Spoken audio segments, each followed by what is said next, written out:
Boa tarde a todos, estamos novamente aqui com o nosso curso de Metodologia Científica, dando continuidade, portanto, ao que começamos na semana retrasada. Antes de começar, eu gostaria de fazermos só uma pequena revisão, pontuar alguns aspectos que foram abordados na aula anterior, a título só de relembrar. Primeiro aspecto que nós vimos é o conceito de ciência e a diferença entre o conhecimento popular e científico. Quer dizer, que nós temos um conhecimento científico que se estabelece a partir da diferença com aquilo que crê a população de uma maneira geral, isto é, o senso comum. Ciência, portanto, é o distanciamento, é o questionamento daquilo que é tido como verdade por todos, que é compartilhado e naturalizado. E também o conhecimento científico é um conhecimento de caráter acumulativo, crítico, que se pretende sistemático e racional, portanto, contrariando o conhecimento de tipo popular. Nós também vimos a definição de projeto científico, esclarecimento sobre sua importância e os diferentes tipos existentes.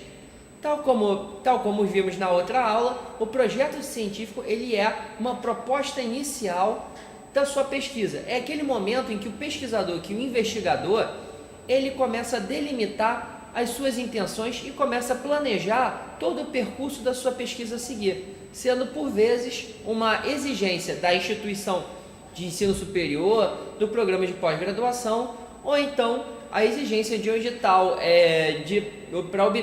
que vise a obtenção de uma bolsa de pesquisa. Nós também vimos as etapas preliminares à proposição de um projeto, sendo 3 etapas: a escolha do tema, a revisão da literatura e identificação de questões de pesquisa. Quer dizer, a escolha do tema, nós vimos todas as questões que são pertinentes para que a pessoa possa escolher aquilo que vai pesquisar. Nós também vimos a revisão da literatura, que é algo importante. É fundamental o pesquisador conhecer aquilo que veio antes. É o caráter acumulativo da ciência, que o conhecimento se acumula e quando se inicia uma pesquisa é necessário ir às fontes, ir ao que foi escrito antes sobre o seu tema e ter um posicionamento crítico frente àquilo que já foi produzido. E também as questões de pesquisa, porque afinal, sem questão, não há como levar a cabo um projeto de pesquisa. As perguntas são o que norteiam, o que fundamentam qualquer tipo de investigação científica. E por fim, nós vimos os elementos de um projeto de pesquisa. Só fazer uma pequena revisão acerca dos elementos componentes de um projeto de pesquisa. Nós temos, em primeiro lugar, o problema, que é a questão, aquilo que vai nortear, que vai orientar todo o percurso. Toda pesquisa tem como objetivo responder uma pergunta fundamentada inicialmente.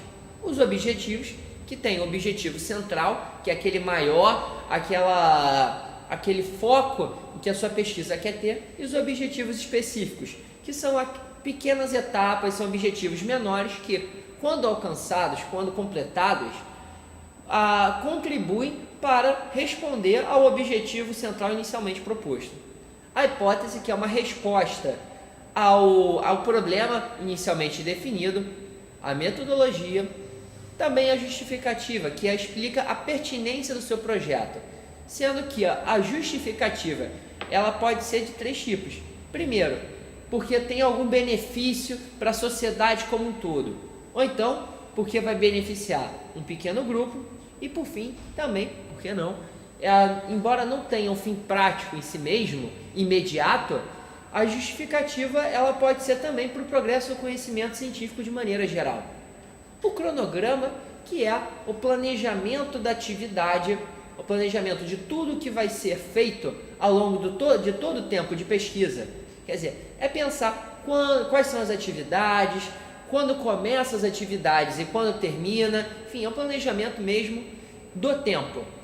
E os recursos, que é estabelecer um orçamento, pensar quais são os custos que o projeto vai ter e também qual o dinheiro disponível, justamente para avaliar em que medida ou não aquele projeto é viável. Afinal, é difícil levar adiante uma pesquisa sem dinheiro.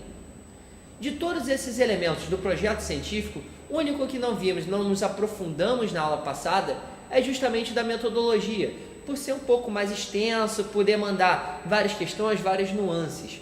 Então, vai ser aprofundada essa aula, esse tópico em específico. E aqui chegamos aos tópicos que eu estou propondo para essa nossa segunda aula. Primeiro tópico, o que é metodologia? É responder, portanto, essa pergunta, definir esse conceito que é pertinente para qualquer tipo de trabalho científico. O que é um trabalho científico? Nós vamos ver os diferentes tipos de trabalho, os elementos principais, aquilo que define um trabalho científico de maneira geral. E quais são as normas técnicas para a redação de um trabalho científico? É aquele pesadelo que atormenta até mesmo pesquisadores super experientes, que são as normas da ABNT. Então, vamos ao primeiro tópico. O que é metodologia? Vamos pensar aqui, tentar definir então o que é o método. A começar, o método ele é um percurso realizado pelo cientista para conseguir formular uma hipótese que responda ao problema de pesquisa. Isso é, o método ele visa planejar a trajetória da pesquisa. A pesquisa, então, é um caminho. Vai ter uma sucessão de etapas, desde o momento inicial em que há a proposta até o momento da sua conclusão. E a metodologia justamente pensa as etapas desse processo. O que tem de ser feito para embasar, para obter as informações, para analisar os dados obtidos. Enfim, é pensar tudo aquilo que fundamenta o percurso da pesquisa. Segundo ponto, é composto por um conjunto de instrumentos e procedimentos sistematizados de maneira racional. Isso é, a pesquisa ela é racional, o método ele tem que ser racional. Isso significa que todas as etapas elas não são aleatórias, elas não podem ser escolhidas ao acaso. O pesquisador ele tem que ter consciência do porquê é necessário cada etapa. Então, todos os instrumentos e procedimentos necessários para o desenvolver da pesquisa, eles têm que ser escolhidos tendo com base critérios bem estabelecidos, tem que ter justificativas para cada momento, cada etapa desse percurso. E por fim, o método ele é possível ser reproduzido por outro pesquisador. Ora, uma metodologia bem explicada, bem clara, detalhada, apresentada de maneira detalhada num projeto, significa que a pessoa, que o leitor daquele projeto conseguiria reproduzir aquele método. Por que é importante que a metodologia ela seja possível de ser reproduzida? Justamente para que possa ser comprovado, dar um embasamento maior, uma credibilidade maior às hipóteses sugeridas. A possibilidade de reprodução torna possível, portanto, de dar caráter de verdade, de validade ao que está sendo proposto, ao que está sendo colocado nesse projeto. Então vamos ver como é que surge esse método científico que hoje é fundamental para o ofício do cientista, para o ofício do pesquisador. O método científico ele surge durante um momento histórico, que é o século XVII, onde houve uma grande renovação do conhecimento científico. É a chamada Revolução Científica. Foi nesse momento em que tivemos Nicolau Copérnico, Galileu, propondo que os astros não giravam em torno da Terra, mas sim os astros giravam em torno do Sol, inclusive o próprio planeta Terra. Também foi a época em que, por exemplo, Isaac Newton propôs suas leis da mecânica, a lei da gravitação universal. Mas também a Revolução Científica foi um momento de renovação dos paradigmas da ciência.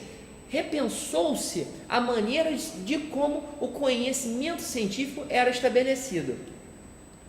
Então, até então, o conhecimento científico era baseado somente nos grandes autores clássicos. Isso é, as pessoas para poderem fazer ciência, eles recorriam aos grandes nomes, sobretudo da época grega e romana, Aristóteles. Ora, como falar sobre astronomia sem falar de Aristóteles? Falar de física sem falar de Aristóteles? Ou então, na área de medicina, como falar sobre o corpo humano discorrer sobre anatomia, sobre procedimentos cirúrgicos, sem retomar Hipócrates, sem retomar Galeno. Então, naquele momento, até aquele momento, ciência era reproduzir, ou então pelo menos buscar embasamento no que disse os grandes nomes do passado. O surgimento do método científico, portanto, ele proveu uma mudança. O surgimento do método científico, portanto, permitiu ao homem se prover de informações que permitiam questionar os paradigmas científicos da época. Ora, a partir do momento em que estabelece o método científico, os pesquisadores puderam se munir de informações, se munir de dados para poder formular suas teorias, construir suas hipóteses.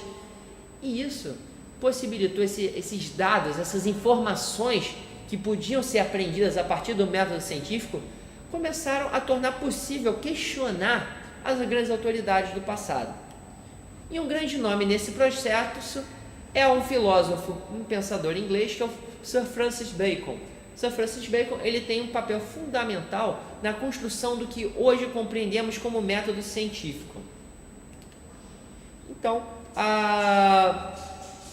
tem algumas questões que são importantes a serem consideradas na delimitação da metodologia. Em primeiro lugar, o orçamento disponível. Ora, é impossível fazer um método muito audacioso, muito ousado, se não há recursos que deem conta de comprar, adquirir ou fazer as contratações necessárias para dar conta daquele método.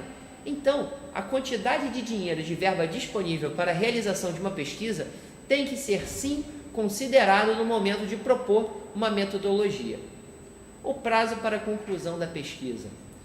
Retomando aquela velha frase que eu disse na última aula várias vezes, de que os dois grandes fantasmas do pesquisador é o relógio e o calendário, e que quanto mais perto chega o prazo de conclusão, mais rápido parece que o tempo passa.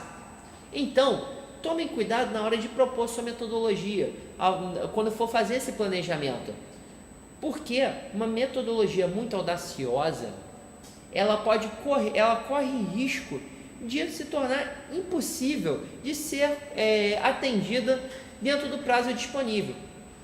Do que adianta fazer um método que se pretenda, por exemplo, questionar, consultar, avaliar uma população de 3.000 pessoas, sendo que você tem que entregar o trabalho pronto em 3 meses?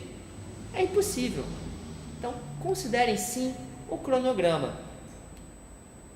Também devem ser consideradas questões éticas e legais. Existem questões de cunho moral que devem ser avaliadas na pesquisa. Até mesmo porque por determinação do Conselho Nacional de Saúde, é necessário que pesquisas feitas com seres humanos precisem ser aprovadas por um conselho de ética. Isso é uma questão que vamos ver com mais calma mais adiante. Também é importante que o pesquisador ele consulte a legislação e veja e avalie em que medida aquilo que está sendo proposto não está infringindo nenhuma lei, nenhuma norma, sobretudo quando faz uso de elementos químicos ou farmacológicos e etc. Então, a metodologia, ela possui alguns elementos que precisam ser atendidos. Na hora de propor um método, esses 3 tópicos que estão no slide precisam ser considerados. Primeiro, a definição dos participantes. Segundo, a técnica de coleta de dados. E, por fim, a análise de dados. Veremos agora cada um com mais calma. Portanto, a definição dos participantes. Em primeiro lugar, é importante delimitar o conjunto de pessoas que interessa estudar. Ora, o pesquisador ele não vai pesquisar a população do mundo inteiro, obviamente. Ele precisa fazer um recorte, precisa fechar um pequeno grupo, um grupo menor para analisar. Até mesmo porque senão fica inviável realizar uma pesquisa se a população é imensa, se a população que está sendo considerada é demais. Só que aí tem o caráter da abordagem do projeto. Ora, dependendo da abordagem, os critérios para a delimitação do grupo, do conjunto, variam.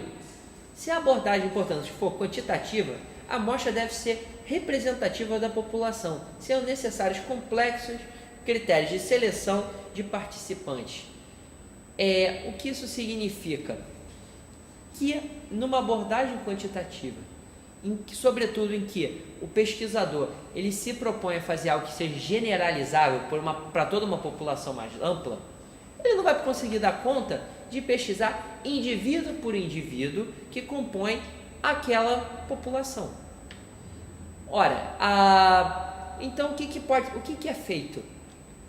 Vamos dar um exemplo prático e do nosso cotidiano político, que é a avaliação de intenções de voto. Sempre quando está perto de uma eleição presidencial, de uma eleição para governador, prefeito, aparece na mídia aquelas pesquisas de opinião. Afinal, qual o percentual da população que está pretendendo votar no candidato A, qual é o percentual que se pretende votar no candidato B ou C.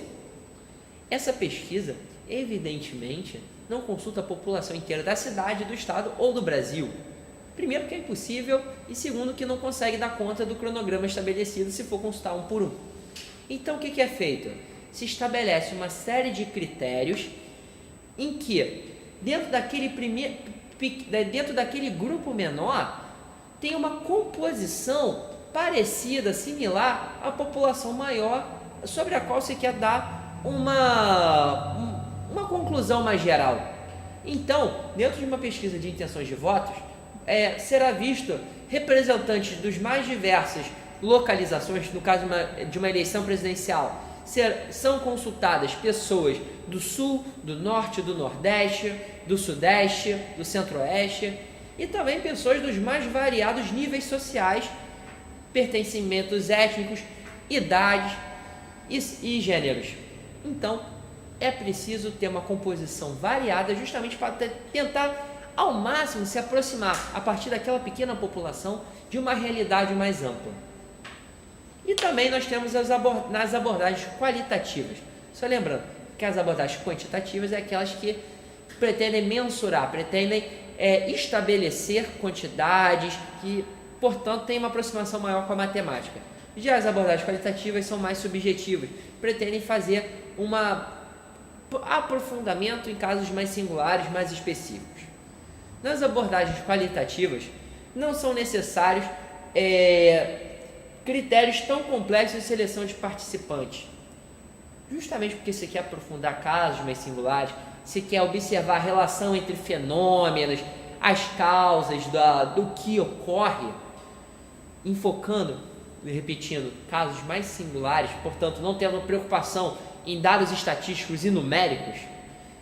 A abordagem qualitativa ela não necessita que os participantes sejam escolhidos a partir de critérios muito minuciosos, porque até mesmo a pesquisa qualitativa ela não tem essa pretensão de representar uma população maior. É algo mais próximo de um estudo de caso, ou então o estudo de um conjunto pequeno de casos. Outro aspecto a ser considerado ainda a respeito da delimitação dos participantes, que são as questões éticas e jurídicas apontadas anteriormente. Primeiro, existe o Conselho Nacional de Saúde, que tem uma resolução, que é a 196, que é a última renovação, da qual estou ciente, foi de 2012.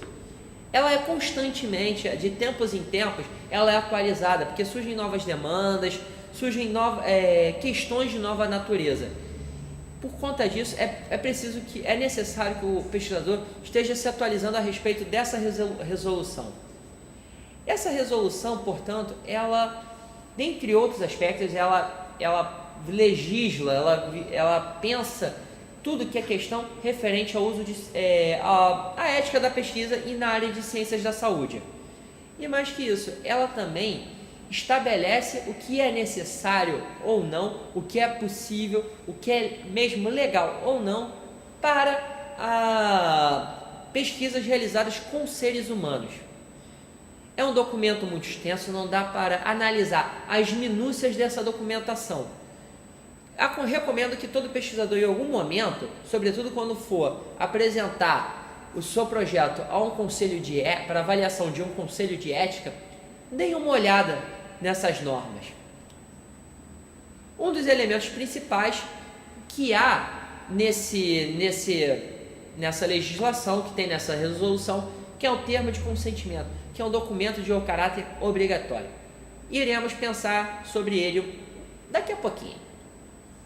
E por fim, essa resolução também, como já foi repetido, exige que o projeto e que as questões referentes, uma série de documentações sejam entregues para que o seu projeto seja avaliado por um conselho de ética antes dele começar a ser realizado. O termo de consentimento, ele, para começar, é um documento legal, é um documento que tem uma validade jurídica. Portanto, é necessário ter cuidado com o que está escrito nesse documento. Ele tem, por fim, proteger o participante, o pesquisador e a instituição. Pesquisa realizada com seres humanos, voluntários, pode ser algo perigoso, não só do ponto de vista da saúde do participante, mas também do ponto de vista legal e jurídico. Pode vir a acontecer graves consequências. O termo de consentimento, ele, portanto, é importante para evitar problemas futuros, certo?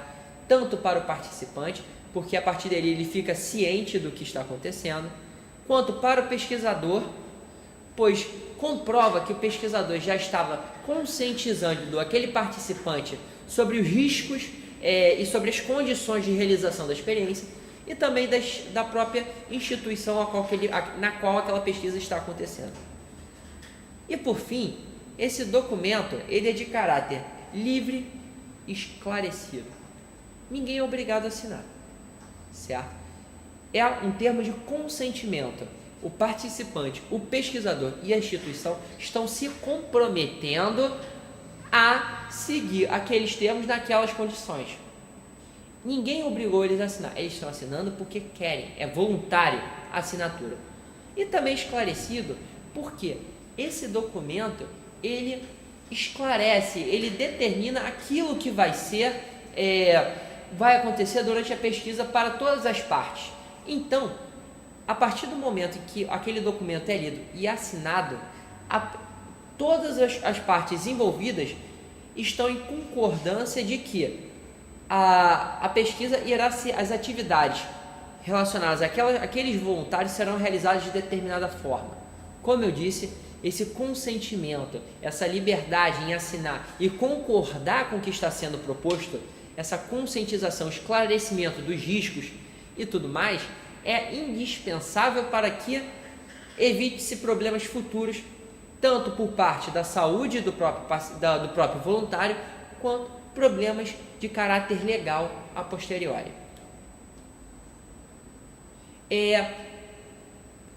Em determinado momento, o pesquisador tem de apresentar em seu projeto como ele chegou a definir aquele conjunto de participantes. Primeiro, ele precisa fazer uma descrição minuciosa dos participantes. Afinal, a participação, o conjunto de pessoas a serem analisadas nunca são aleatórios. Aqui tem um conjunto de exemplos de questões que podem ser consideradas para justificar a definição dos participantes. Principais características, locais onde podem ser encontrados, número de pessoas a serem abordadas, etc. É necessário, então, detalhar o porquê de ter sido escolhido aquelas pessoas e não outras.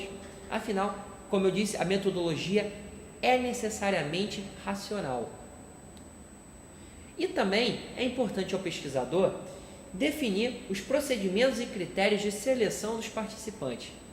Quer dizer, como é que se chegou a esses participantes em específico? Há critérios com certeza que foram delimitados para escolher esse participante. Não foi casual, não foi aleatório, mas sim partiu de uma escolha racional e tendo uma série de parâmetros minuciosos.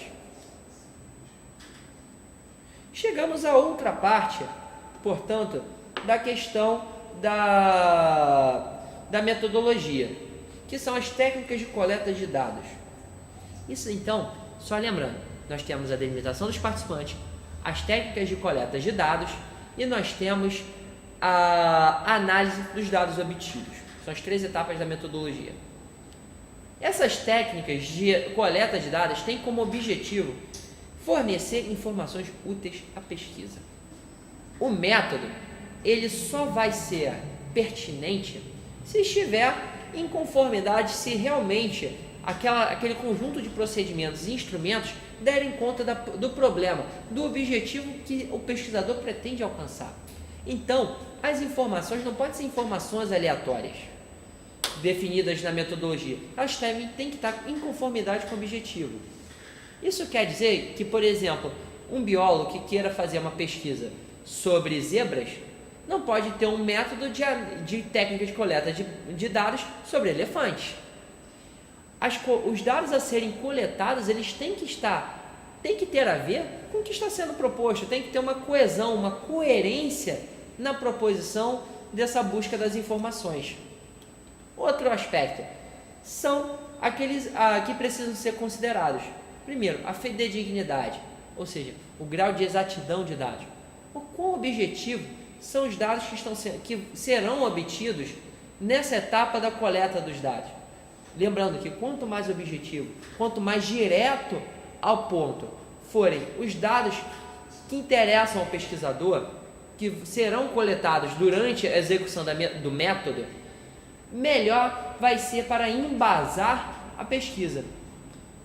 E outro aspecto a ser considerado é a validade, quer dizer, se aquilo que o método propõe, ele realmente avalia aquilo que se propõe. Quer dizer, é a questão do método estar em conformidade com o objetivo. Do método, ele está de acordo com a natureza da informação que é necessária para a realização da pesquisa. O método ele não pode ser aleatório, não pode buscar dados aleatórios nunca. Tem que ser uma atividade racional e sistemática. E por fim, nós iremos ver a partir de agora as principais técnicas de coleta de dados.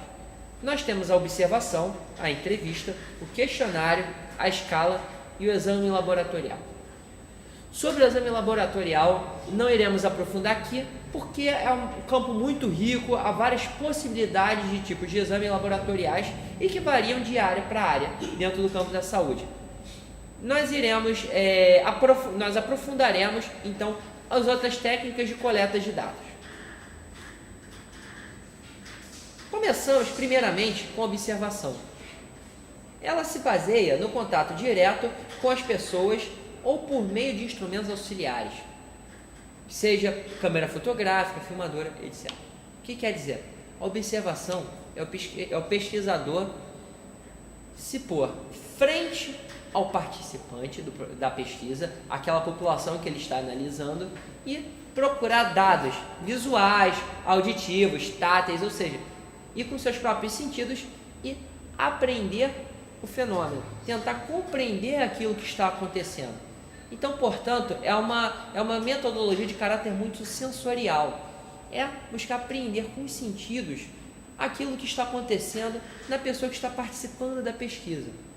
Aqui, não precisa ser uma observação direta necessariamente. O pesquisador ele pode recorrer a filmagens, a fotografias, gravações auditivas, etc., para que ele possa posteriormente fazer uma observação mais detalhada, mais minuciosa. Sim, é possível, não precisa estar em contato ao vivo com o participante. E ele possui uma grande vantagem, que é que os fenômenos eles são observados em seu habitat natural. Quer dizer, há um contato mais direto com o próprio surgimento do fenômeno. O pesquisador ele se põe diante do que está acontecendo, ele está em contato imediato, está observando ali o fenômeno acontecendo, está ouvindo, está podendo tocar aquilo que ele está analisando, que ele analisa. Então, a observação ele tem essa grande vantagem de observar a execução do fenômeno ali, em seu local de origem. nós temos uma pequena tipologia de técnicas de observação. Em primeiro lugar, artificial ou naturalista. Ou seja, isso depende se o pesquisador intervém ou não para observar a reação do indivíduo à manipulação. Ou seja, às vezes, em determinadas pesquisas, o pesquisador ele não intervém, não interfere no que acontece. Ele apenas é um observador. Por exemplo, vamos dar um exemplo de uma pesquisa com remédios. Numa observação natural, o pesquisador ele não oferece ao paciente, ao voluntário, medicamento. Ele já escolheu de antemão um paciente que já utilizava aquele medicamento para poder observar. Então, ele não propõe uma intervenção no cotidiano, não interfere no encaminhar daquele voluntário. Na verdade, ele apenas observa o desenvolvimento, o progresso natural dos fenômenos. Já no artificial, voltando ao caso de uma pesquisa em que o investigador ele interfere no andamento do fenômeno. É quando, nesse caso do medicamento, ele seleciona um participante que não utilizava esse medicamento de antemão e passa a administrar o medicamento para poder observar como é a reação desse indivíduo àquela medicação. Nesse caso, passa a ser artificial porque aquele paciente, aquele voluntário, jamais faria uso jamais utilizaria aquele medicamento se não fosse dentro das condições da pesquisa. Então, há uma participação, uma intervenção direta do pesquisador na maneira como se comporta, na maneira como aquele indivíduo age. Por isso, artificial. A observação ela pode ser participante ou não participante. Isso depende se há interação entre o observador e o observado. Ora, a observação ela é participante quando o pesquisador ele tenta interagir com a pessoa a qual ele está acompanhando, a qual ele acompanha. Ele tenta estabelecer diálogo, pode fazer perguntas, tenta se aproximar justamente como maneira de obter informações extras sobre o andamento do processo do fenômeno em observação.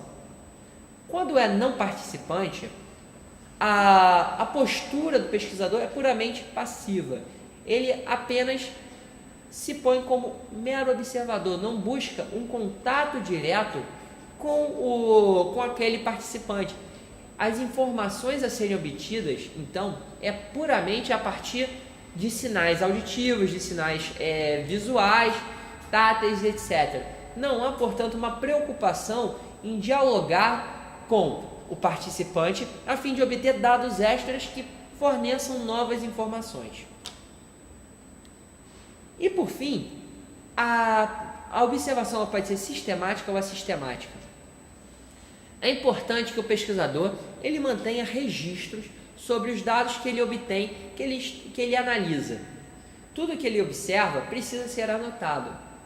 Só que numa pesquisa, numa observação sistemática, quando há uma elaboração prévia de tópicos para orientar o registro daqueles dados.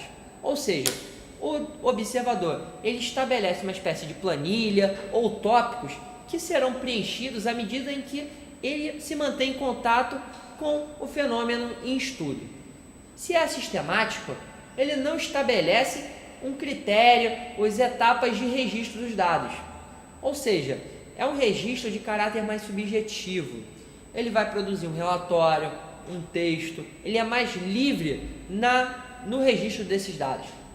Não é que uma pesquisa sistemática, ou seja, mais organizada, mais amarrada de antemão na observação dos dados, no registro dos dados, ela seja melhor necessariamente que uma sistemática. Não, é apenas de natureza diferente.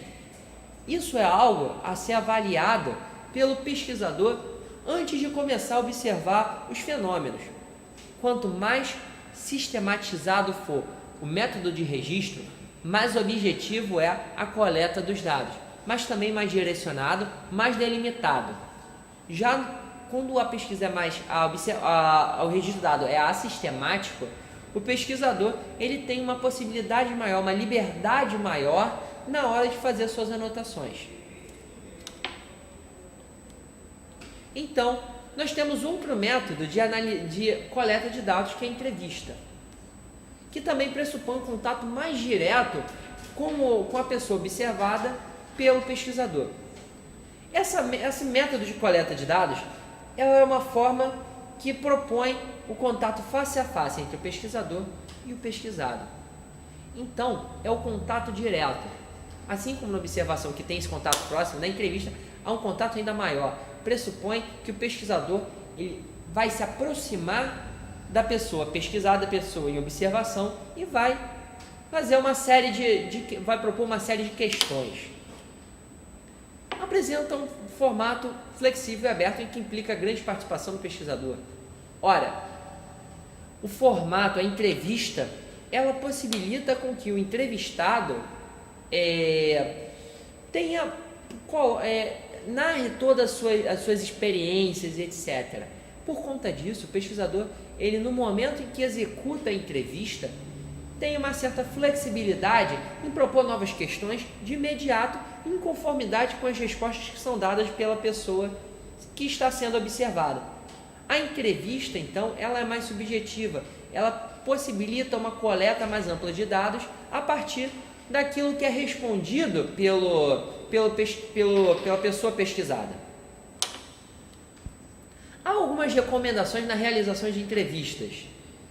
Para começar, é necessário cuidados com a aparência. O que isso quer dizer?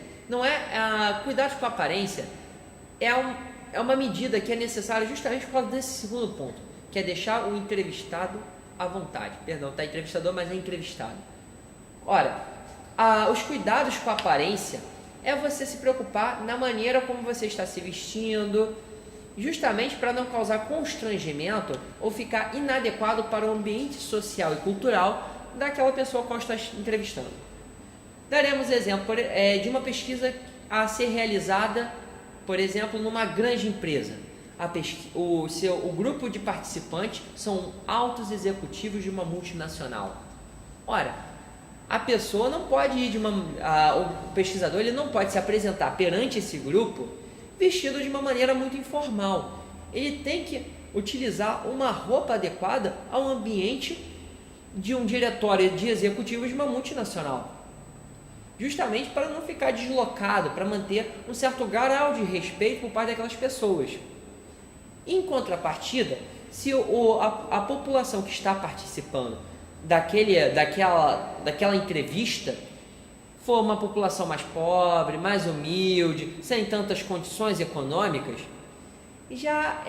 o pesquisador ele ficaria deslocado se aparecesse por demais formal, e até mesmo poderia causar um certo constrangimento e, portanto, um distanciamento entre ele e o entrevistado. Então, se a população é mais humilde, é necessário que o entrevistador ele se apresente de uma maneira mais simples, menos formal do que se apresentaria para um grupo, para uma população mais melhor economicamente e também num contexto sociocultural de maior formalidade. E também é importante que o pesquisador ele se familiarize com o roteiro pré-estabelecido. É necessário que o entrevistador ele conheça bem as perguntas e o porquê de cada pergunta do seu roteiro está sendo ser feita para o pesquisado. Ora, isso justamente para que ele possa ter maior liberdade, maior flexibilidade no momento de realização da entrevista. Por fim, também é importante o registro adequado das respostas. O pesquisador ele precisa pensar como ele irá registrar as respostas. Ele precisa fazer uma anotação imediata, ele precisa filmar ou então ter uma gravação sonora daquela pesquisa, justamente porque uma vez realizada a entrevista, aquelas informações que foram obtidas se perdem com facilidade. Se o pesquisador ele não registrar no momento, imediatamente após a obtenção dos dados, aqueles dados vão ser infelizmente perdidos. Então, pensem muito bem, antes de realizar a entrevista, como será feito o registro, justamente para que a entrevista não seja realizada à toa. Então, vamos ver um caso mais específico, que é a entrevista com grupos focais. A entrevista com grupos focais é uma entrevista de caráter profundo, em profundidade, realizadas com um pequeno grupo. E geralmente esse grupo é composto por indivíduos com características similares. Quer dizer, o grupo focal, então, ele pretende um foco, ele pretende se inserir, fazer ponderações a respeito de um grupo mais bem delimitados, justamente para poder aprofundar bem nas características daquele grupo. Por exemplo, um exemplo de grupo focal é uma pesquisa sobre, digamos, moradores de comunidade carente. É um exemplo de grupo focal. Ou então, dependentes químicos, alcoólatras. Tudo isso são grupos pequenos de indivíduos, menores de indivíduos, que possuem uma característica em comum que é estabelecida, justamente para que as ponderações, a entrevista, ela possa aprofundar nas peculiaridades daquele grupo em específico. E também é possível que o pesquisador forme diversos grupos focais para obter dados sobre segmentos demográficos diferentes. Isso é, ele pode realizar entrevistas com vários grupos separados para poder pensar e até mesmo comparar os dados obtidos sobre esses diversos grupos. Quer dizer, ter um panorama mais amplo, obter informações sobre como populações diferentes se comportam sob as mesmas condições. Então é possível aprofundar sim em mais de um grupo. Claro, se por demais grupos focais, se é uma entrevista em grupos focais muito diversificados, há de se considerar o cronograma pré-estabelecido, o prazo pré-estabelecido para a realização daquela pesquisa. Lembrando que o grande fantasma do pesquisador é o calendário e o relógio. Nós temos também o questionário.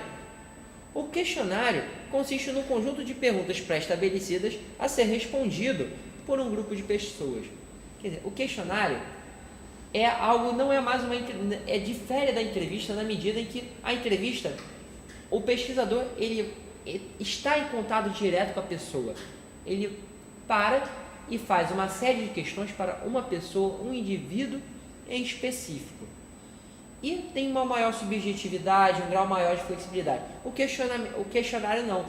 É uma série de perguntas que é entregue a um grupo de pessoas, um questionário padrão, e que as pessoas terão que responder. Esse questionário não precisa ser feito diretamente com a pessoa. Ele pode ser administrado pessoalmente, mas também o questionário pode ser aplicado por telefone, por correio postal ou correio eletrônico. Quer dizer, não é necessário para o pesquisador entrar em contato direto com a população. Ele pode se valer desses instrumentos atuais de comunicação, do qual nós dispomos, para realizar o seu questionário. As perguntas podem ser abertas, fechadas ou de múltipla escolha. Qual a diferença entre esses três tipos de questionários? As perguntas de caráter aberto são perguntas em que permite uma gama quase infinita de respostas. São perguntas mais subjetivas, em que a pessoa pode responder de uma maneira extensa, pode dar quantos detalhes ela própria julgar necessários. Quer dizer, a pessoa questionada, ela tem uma liberdade maior de se posicionar e de relatar. Um exemplo de pergunta aberta: como foi o seu fim de semana? Ora, quantas respostas podem ser possíveis numa pergunta desse tipo? Eu fui à praia, fui ao shopping, fiz compras, fiquei em casa, trabalhei no computador, joguei futebol. Quer dizer, isso é uma pergunta aberta que possui uma grande gama de possibilidades de respostas. Já uma pergunta fechada é aquela cujas opções de resposta são poucas. É, por exemplo, uma pergunta cuja resposta pode ser apenas sim ou não. Você é branco? Sim. Não. A sua pele é de cor negra? Sim. Não. Você mora na Tijuca? Sim. Não. Quer dizer, são apenas poucas alternativas e que a pessoa não tem essa liberdade para se posicionar, para descrever melhor a situação, para poder dar conta da sua subjetividade de uma maneira mais rica. E as de múltipla escolha? As múltiplas escolhas são aquelas em que tem a questão, mas as respostas já são pré-definidas, cabendo à pessoa pesquisada apenas assinalar aquela a qual se adequa à sua situação. Por fim, nós temos a escala. A escala é quando as pessoas são solicitadas a assinalar numa escala o grau de situação a que se aplica a ela. Quer dizer, o pesquisador apresenta à pessoa uma espécie de escala quantitativa na qual ela terá que delimitar, que marcar aquela qual se adequa melhor à sua situação. Aqui um exemplo. Avalie numa escala de 0 a 10 o tamanho da dor ou desconforto físico que sentiu durante o experimento. Quer dizer, a pessoa ela tem uma possibilidade de dar uma avaliada, de estabelecer a intensidade com a qual sentiu ou presenciou um determinado fenômeno, uma determinada interferência. Bem, estamos de volta, pessoal, dando continuidade ao nosso curso. Antes do intervalo, vimos algumas questões a respeito da metodologia, além da revisão, é claro, fizemos algumas questões a respeito da metodologia. Pontuamos o que é necessário para ter um método, que é a definição dos participantes, as técnicas de obtenção de dados, em que foram apresentados a entrevista, a observação, ao questionário, a escala e dentre vários outros. E tentamos aprofundar um pouco sobre quais são as características desses procedimentos de obtenção de dados, de que tipos eles podem ser. Dando continuidade, portanto, ao nosso curso, agora eu gostaria de fazer alguns apontamentos a respeito da técnica de análise de dados. Só lembrando, é a terceira etapa da metodologia. Então, primeiro ponto, a técnica de análise de dados é um conjunto de operações de interpretação dos dados coletados. Não basta apenas o cientista obter informações, é necessário saber interpretá-las. É necessário a partir do momento que se observa um fenômeno, que se consegue obter detalhes sobre o seu andamento, sobre a sua execução, que o pesquisador consiga estabelecer a partir daí hipóteses, estabelecer a partir daí modelos explicativos. Então, a análise de dados é justamente esse momento em que as informações coletadas elas são interpretadas e utilizadas de maneira a construir hipóteses, a construir explicações, a estabelecer relações entre o conjunto de fenômenos que são observados pelo pesquisador. Nós temos, só lembrando, dois tipos de abordagens: as abordagens qualitativas e abordagens quantitativas. Qualitativas são abordagens mais singulares em geral, que não tem como objetivo estabelecer estatísticas ou quantificações, mas sim analisar os vínculos causais entre os fenômenos, ou seja, é uma análise de maior profundidade analítica. Então, a análise qualitativa, na hora da análise dos dados, ela precisa ter uma descrição narrativa da coleta de dados acompanhada de observações. Quer dizer, para coletar os dados, como bem vimos, o cientista ele precisa seguir uma série de passos. São etapas. Então, é importante que no momento em que seja apresentado a coleta de dados, após a coleta de dados e que se inicia a análise desses dados, que o pesquisador explique como esses dados foram coletados. E mais do que isso, ele apresente como foi sendo a sua reação às diversas situações as quais presenciou no momento que obteve o dado. Por exemplo, ele descrever como foi executada a entrevista, como foi aplicado o questionário, que tipo de transformações, que tipo de respostas foram sendo recebidas ao longo do tempo de execução de uma escala, de um questionário ou de uma entrevista. E mais do que isso, numa análise qualitativa, também é importante que o pesquisador realize observações, quer dizer, ele coletou os dados e é necessário estabelecer ponderações, realizar pequenos apontamentos que posteriormente contribuam para um estabelecimento de relações entre os diversos dados, visando a construção de uma hipótese que responda ao problema da pesquisa. Então, portanto, observação dos dados, descrição narrativa da coleta de dados e realização de observações sobre os dados obtidos numa análise qualitativa. E numa análise quantitativa? Só lembrando, a análise quantitativa que tem como objetivo quantificações, ou seja, são análises de caráter mais matemático, com fins mais estatísticos, de perceber relações mais numéricas e de proporcionalidade dentro da população estudada. Numa análise qualitativa, no momento da análise dos dados, é necessário considerar a escala de medida de obtenção dos dados. Ou seja, é necessário para o pesquisador perceber, considerar, afinal, qual foi a medida tomada dos participantes.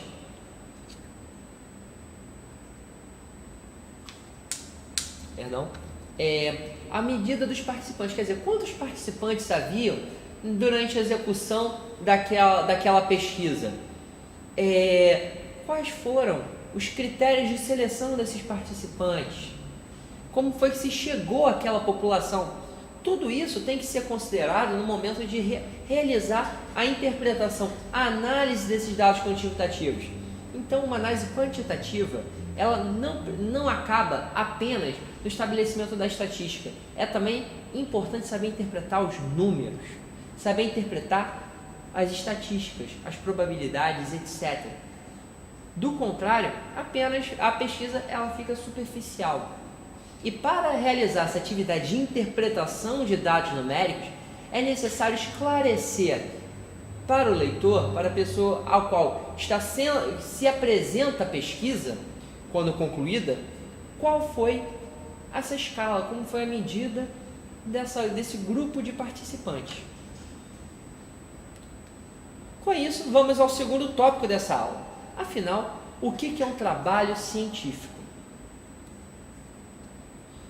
Primeiro aspecto, vamos tentar uma definição de trabalho científico. O seu principal objetivo é a divulgação de resultados finais ou parciais de uma pesquisa já concluída ou em andamento. Relembrando lá a nossa primeira aula, um dos primeiros aspectos em relação ao conhecimento científico é de que ele é comunicável, ou seja, a pesquisa só se justifica, só tem sentido a partir do momento em que, uma vez concluída, uma vez que já são obtidos algumas informações, algumas conclusões, ele pode ser apresentado para a comunidade científica, ele pode ser discutido, debatido, criticado e até mesmo invalidado. A função do pesquisador é se expor, é pôr aquilo que ele apresenta, aquilo que ele realiza para debate, propor a discussão. E o trabalho científico é justamente aonde ele apresenta os resultados aos quais chegou da sua pesquisa. Só que para uma publicação, não necessariamente a pesquisa tem que estar concluída. É possível sim publicar o trabalho científico no momento em que a pesquisa, embora já não tenha chegado ao seu ponto final, mas que o pesquisador já obteve algumas informações, já obteve resultados. Então, podem ser os resultados finais, sim, a pesquisa já concluída e que já obteve uma resposta, uma hipótese final, bem delimitada. Ou então pode ser uma pesquisa ainda em andamento, que será apresentada justamente para ser discutida, mas que já obteve alguns resultados ainda que pontuais. É necessário também o trabalho científico, por vezes, para a obtenção de determinadas títulos acadêmicos ou é contrapartida de uma bolsa de pesquisa. Isto é, a pesquisa científica que publica um trabalho, por vezes é por uma questão prática. O pesquisador, ele publica o seu trabalho para poder concluir um curso de mestrado, uma graduação, obter o título de doutor. Ou então, em alguns momentos, mesmo que ele tenha qualquer vínculo com uma instituição de ensino superior ou com programas de pós-graduação, a bolsa de pesquisa ela pode servir para a publicação de um trabalho científico, ele pode servir para justificar uma bolsa. Pode ser o resultado final que é exigido para o usufruto de uma bolsa de pesquisa. Portanto, o trabalho científico ele tem muitas vezes esse caráter prático. E mesmo quando não é obrigatório, um trabalho científico ele pode ser positivo para o currículo do pesquisador. Olha, como eu disse, tudo bem, o trabalho científico ele pode servir para para obtenção de um título acadêmico, ou então para poder justificar o usufruto de uma bolsa de pesquisa. Entretanto, não sendo obrigatório, esse pesquisador ele pode ser beneficiado pela publicação de um trabalho de diversas naturezas. No mundo acadêmico internacional, de maneira geral, e também no Brasil, um dos principais critérios de avaliação de candidatos dentro de cargos ligados à pesquisa é a produtividade. Ou seja, quanto mais publicação de trabalho científico, mais cotado, mais considerado é o currículo daquele pesquisador. Um pesquisador que tenha publicado vários artigos científicos, que já tenha publicado uma tese de doutorado, ele terá mais condições de concorrer a um cargo dentro de um setor de pesquisa do que alguém que tem poucas publicações, que só teve uma dissertação de mestrado.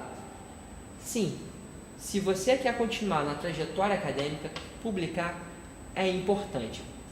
Infelizmente, isso também traz alguns aspectos negativos dentro da comunidade científica brasileira, mas não é a questão aqui.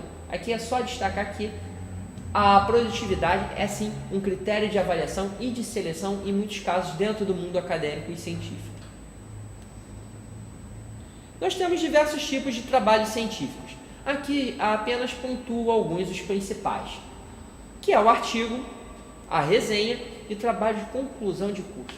Cada um tem suas características específicas e suas demandas. Veremos cada um com calma a partir de agora. Primeiramente, os artigos.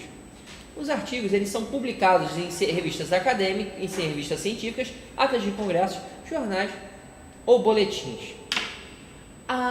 No momento, os artigos, então, eles são textos menores, são textos pequenos, razoavelmente curtos, em que será vinculado em algum tipo de periódico, em algum tipo de publicação mais pontual. Não é um texto gigante, não é um livro, é só um texto um pouco menor.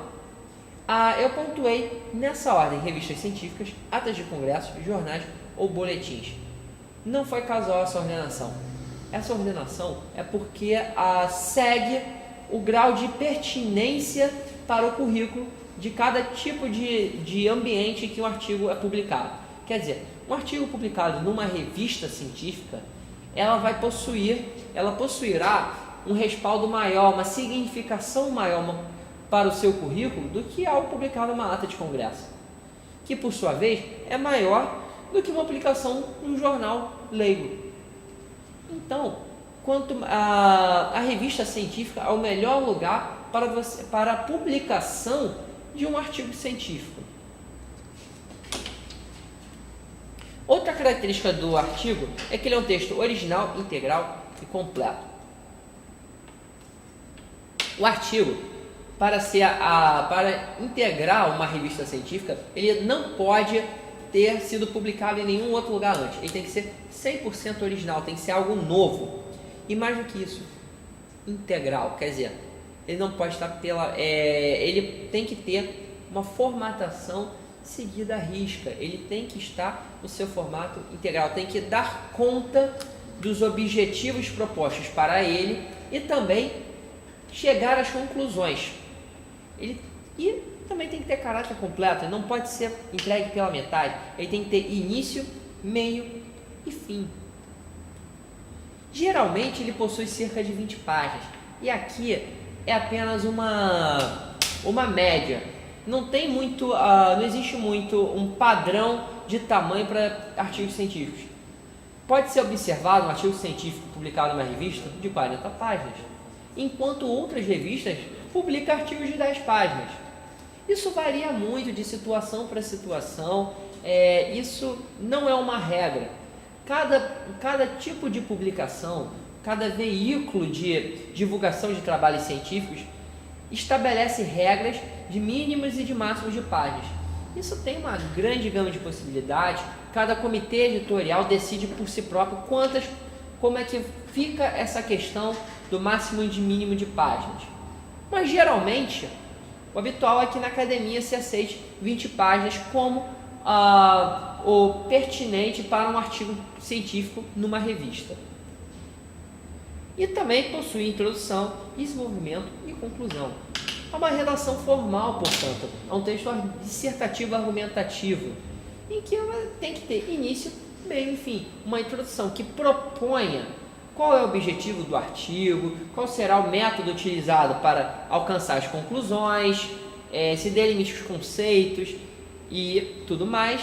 Também um momento de desenvolvimento, que é a apresentação dos dados coletados, de interpretação dos dados, que fundamentam as conclusões que vêm ao final. Tem outra questão que é importante, que tem que ser avaliada pelo pesquisador a partir do momento em que ele tem como objetivo apresentar algo para ser publicado numa revista científica, que é o conceito Qualis. O conceito Qualis é uma forma de avaliação de qualidade das revistas científicas. Infelizmente, o conceito Qualis ele não é dos mais eficientes. Às vezes, algumas revistas são conceituadas de maneiras injustas, mas, infelizmente, o conceito Qualis ele é utilizado como referência para avaliar a pertinência de uma revista. Esse conceito Qualis ele é proposto pela Coordenação de Aperfeiçoamento de Pessoal de Ensino Superior, ou seja, é um instrumento utilizado pela CAPES. A CAPES, para quem não sabe, é uma autarquia pública do governo que tem como objetivo o fomento da pesquisa científica aqui no Brasil e também de prover instrumentos de avaliação e de seleção relacionados aos instrumentos, aos meios de divulgação científica. Bem, esse conceito Qualis ele é estabelecido de 2 em 2 anos para as revistas. E elas, como foi dito, dão a avaliação de quão boa é aquela publicação. É importante ficar atento no seguinte: às vezes uma mesma revista ela pode ter conceitos Qualis diferentes para diversas áreas, porque a avaliação da CAPES para estabelecimento de um conceito Qualis é estabelecido a partir da pertinência dele para determinada área do saber científico. Ou seja, uma revista sobre saúde, ela pode ter um conceito Qualis maior na área de medicina do que na área de psicologia, por exemplo. Isso é algo que tem que ficar atento. Então varia muito. Uma revista Qualis ela pode ser conceituada em diversas áreas do saber diferentes, e nas diversas áreas do saber ter conceituações diferentes. Às vezes ela pode ser considerada melhor para uma área e não tão boa assim para outras. Aqui nesse slide apresento a classificação dessas revistas em ordem de qualidade, que é A1, A2, B1, B2, B3, B4, B5 e C. Ora, a revista A1 ela é a melhor nota que uma revista científica pode ter. E a C é a pior. C equivale, na verdade, a 0. Então, quanto maior for essa classificação onde o seu artigo estiver publicado, melhor conceituado será o seu artigo perante a comunidade científica e perante também os editais de seleção. Publicar, portanto, numa revista A1 é bem melhor do que publicar numa revista B3. Afinal, a revista A1 ela é top dentro da comunidade científica, enquanto a B3 é algo já mais não tão conceituada, já mais marginal dentro da comunidade científica. É importante, portanto, avaliar bem para onde será enviado, para onde você enviará o seu material. Evite enviar o seu material para revistas para um conceito quality tão baixo, ou pior, para uma revista que ainda não foi avaliada pelo CAPES. Tente sempre enviar para uma revista de maior graduação, de uma melhor classificação, justamente para que aquele seu artigo que deu tanto trabalho, que foi necessário tanto empenho para ser escrito, seja melhor considerado, dê frutos melhor na sua carreira. Então, prosseguindo, nós temos a resenha, que é outro tipo de conhecimento de trabalho científico.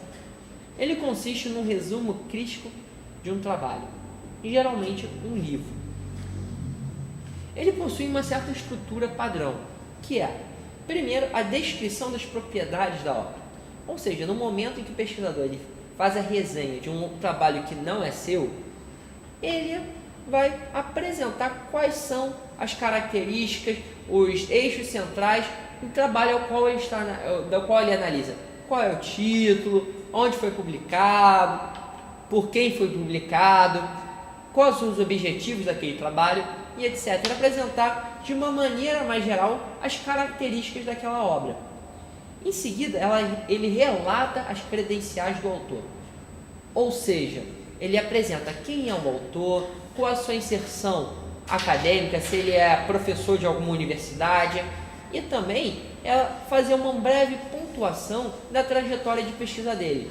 Afinal, quais foram os temas que ele já trabalhou, qual o caminho já percorrido por aquele profissional ao longo da sua trajetória de pesquisa. E também é importante situar aquele trabalho em análise dentro da produção maior do autor. Ora, digamos um historiador que tenha produzido um trabalho sobre os judeus na Idade Média. Ora, em que medida aquele trabalho ele se insere dentro da trajetória daquele autor? Aí na resenha, no caso, poderia citar algumas informações sobre a trajetória do autor. Ele sempre foi medievalista, teve um doutorado na área, sempre pesquisou sobre os judeus na época da Idade Média, então ele é um especialista no tema. E o seu trabalho, com certeza, ele será pertinente, deve ser observado por aqueles que estão interessados, que se envolvem com esse campo de atividade, com esse campo de estudos. E também, aí há um resumo do trabalho em análise. Quer dizer, aquele que está resenhando, ele precisa fazer uma descrição dos capítulos do livro. O que o capítulo 1 se propõe a fazer? Quais são as conclusões do primeiro capítulo? E o capítulo 2? O que há de interessante no capítulo 2? O que há de importante, de relevante no capítulo 2? E o 3? E assim por diante. Então, a resenha ela tem que fazer a descrição pormenorizada de tudo que o livro apresenta. Mas também não é apenas relatar, não é apenas identificar. É necessário avaliação crítica. É necessário que aquele que resenhe se posicione criticamente frente ao material, que é o grande propósito da resenha. Afinal, a resenha, aquele trabalho que está em análise, é bom, é ruim, por que é bom, por que é ruim. É, portanto, fazer uma avaliação crítica mesmo, ter uma posição frente ao material em questão. E também é importante considerar que a opinião a respeito do texto resenhado pode ser parcial ou totalmente concordante ou divergente. Ao pesquisador, ele não é obrigado a concordar com tudo o que diz uma resenha. E também não é obrigado a discordar de tudo. A avaliação crítica do qual eu falo não implica necessariamente num rechaço completo do trabalho resenhado ou numa concordância completa. É uma possibilidade? Sim. Mas tem que ser pensada, tem que ter... A questão é a avaliação crítica. Se o trabalho Se o pesquisador ele não concordar com nada de fato dentro da obra, que não observar aspectos positivos, ele pode sim rechaçar e criticar negativamente a obra como um todo, não há problema. E também, se não observar nenhum tipo de falha de argumentação, erro metodológico, conceitual, enfim, não se for observado nenhum tipo de aspecto negativo naquele trabalho, ele pode sim escrever uma crítica elogiosa àquele material. Ele não é obrigado, portanto, a levantar necessariamente aspectos positivos, só aspectos positivos ou só aspectos negativos. Mas é claro, uma boa resenha tenta sempre manter aquele tom moderado, tenta sempre levantar tudo que a obra de bom tem de bom e tem de ruim, e pensar em que medida há uma concordância, há uma discordância em diversos pontos. A moderação, então, buscar sempre aquele caminho do meio, é, a meu ver, pelo menos, um caminho mais racional, mais pertinente para a redação de uma resenha, de um trabalho de qualquer natureza. Então, prosseguindo, nós temos, por fim, um último trabalho pertinente, importante, de caráter científico, que é o trabalho de conclusão de curso, o qual a maior parte de vocês ou já fez ou ainda farão. Primeiro, ele é um trabalho que é escrito como requisito para obter um título acadêmico, seja bacharel, mestre ou doutor, por exemplo, podendo ser uma monografia, uma dissertação e uma tese. O trabalho de conclusão de curso, então, ele pretende ser um trabalho a ser entregue como forma de avaliação final para obter um determinado título dentro da trajetória acadêmica do pesquisador. A sua pertinência vem disso. Então, vamos ao terceiro e último tópico dessa aula. Quais são as normas técnicas para a redação de um trabalho científico? A normalização científica, ela surgiu de um determinado contexto, que é importante reconhecermos justamente para compreender a importância de se normalizar, de se ter normas técnicas para a produção de trabalhos científicos. Esse contexto é novamente o da Revolução Científica do século XVII. Só lembrando, durante a Revolução Científica do século XVII, durante a Revolução Científica do século XVII, não houve só uma renovação dos nossos conhecimentos. Os cientistas eles só não descobriram que a Terra girava em torno do Sol, que havia a lei da gravidade, como também reformularam toda a maneira sobre como era estabelecido o conhecimento científico, como se chegava a uma verdade científica. Os paradigmas de realização do ofício do pesquisador mudou. E também durante o Iluminismo, que é um momento de renovação intelectual muito intensa, de novas proposições, de se repensar o questionamento, a capacidade crítica e a razão do homem. E o surgimento da normalização técnica, ela teve uma preocupação que eu norteava, que era facilitar o acesso ao conhecimento, esclarecer a procedência das informações apresentadas por um autor. Até então, não havia qualquer preocupação com uma espécie de uniformidade no momento de apresentar um texto. Cada um apresentava o texto, elaborava o seu texto da maneira como queria. Não havia, então, uma estrutura padrão. E mais do que isso, também não havia uma preocupação, até o século XVII, muito estrita, de delimitar de que autor provinha as informações que eram apresentadas. Quer dizer, você falava sobre a gravitação, mas não necessariamente citaria o trabalho do Isaac Newton. Ora, a normalização científica surgiu nesse contexto em que a procedência das informações, por conta justamente do advento, do surgimento da metodologia científica, se tornou fundamental para que as pessoas pudessem avaliar criticamente o trabalho uma das outras. A partir do momento que houve essa normalização, que surgiu esses padrões, as pessoas começaram a indicar os autores das quais as informações proviam. E a partir disso possibilitava com que o leitor observasse ali embaixo aquela nota de rodapé ou aquela informação no corpo do texto e pudesse ele mesmo ir checar se era verídico, se era pertinente ou não aquela informação que estava inserida dentro de um contexto de um certo trabalho. Isso teve uma contribuição muito importante para a comunidade científica. Isso foi, a sua contribuição foi possibilitar a difusão de trabalhos científicos e a realização de levantamentos bibliográficos.